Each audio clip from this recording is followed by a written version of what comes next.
So UW students, as well as our estimates right now are thousands of students nationwide, are having their student visas as well as what's called their SEVA status, which is the technical status that the schools have to keep them current with, are being terminated and revoked due to minor arrests or even suspicion of potential arrests, often without an actual conviction. And the administration is using those as reasons why these visas are being revoked. Correct. Quite frankly, it looks like what the administration has done is ran a very basic script that says, is this person here as an international student? Has this person gone and been arrested or has any hit in a government database involving potential criminal activity? Therefore, terminate student status. And they're doing that for all types of crimes. And no due process. Absolutely no due process at this point has been provided to these students. Is what they're doing legal? It is a violation of their own procedures. Technically, to terminate a student, it's usually done by the schools, although it can be done by the Department of Homeland Security. The main reasons students are terminated are for failure to attend a full course of study, for working without authorization, and other technical violations. There is a violation for if the student has been convicted of a crime of violence for which the punishment may be greater than 1 year. And so right now, none of those particular categories have occurred for most of these students, to my knowledge. And how many of the UW students are you representing? I have been only engaged by one student at the UW at this time, but I am in process of being engaged by other students in other states as well. Okay. And you said so far everybody who's been reaching out to you is from China. Everyone that's reached out to me prior to our conversation was China. I've had now one Iranian student reach out to me, as well as one student from South Africa. And these are, so just one from UW and then students from other universities? Correct. Are you allowed to share what universities they're from? I haven't been engaged by them, but there are a couple of universities in Illinois and a couple in California so far.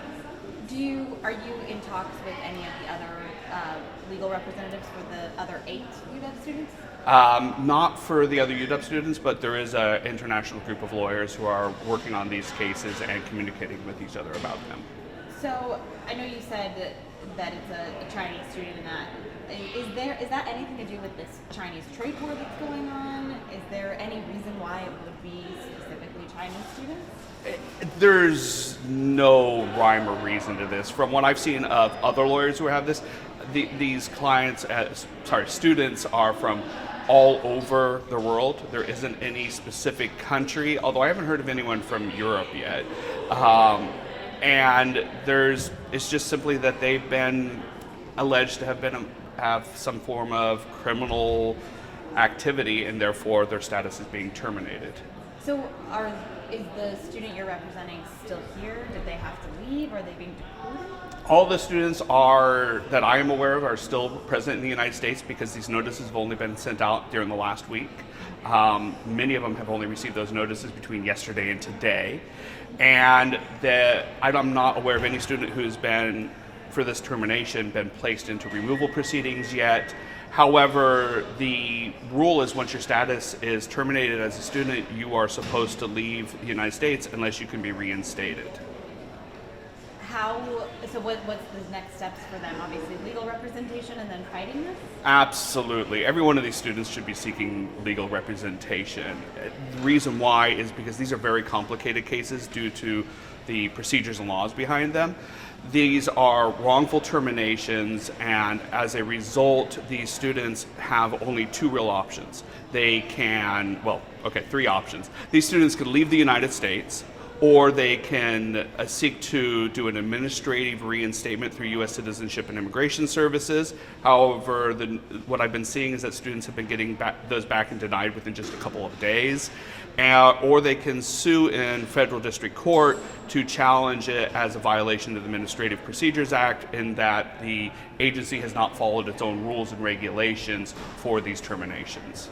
Well, is that the course that you're taking with your client? Yes, my clients are suing the U.S. government for failure to follow their own rules and regulations. Specifically, the challenge is to the students having not actually been convicted of a crime, let alone a crime of violence for which a sentence of more than 1 year could be imposed. These students have had petty shoplifting, DUIs, minor charges due to domestic squabbles with their spouse and other issues, which are all potentially serious issues, but at the same time are rather common in our society.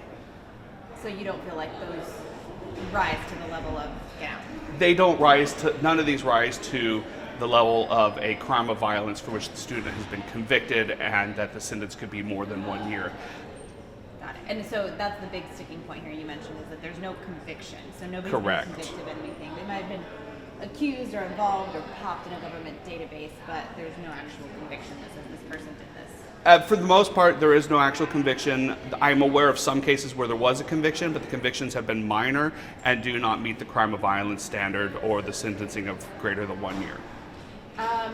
I know that you were used to in the last Trump administration doing interviews like this, but is this something that any other presidents have done or any other administrations have done when it comes to students, international students? So international students have experienced mass terminations in the past. They've all been following major national emergencies.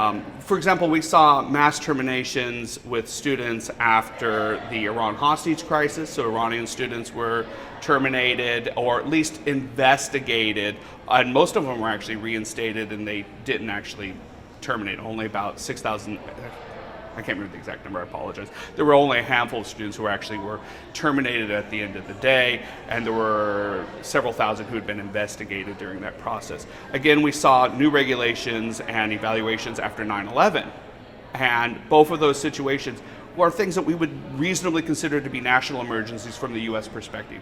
Right now, what we're experiencing in this administration is a lot of talk about there being a national emergency and somehow this being imminent or having actually occurred without any real evidence of that emergency, let alone any evidence that these students have had any involvement in it.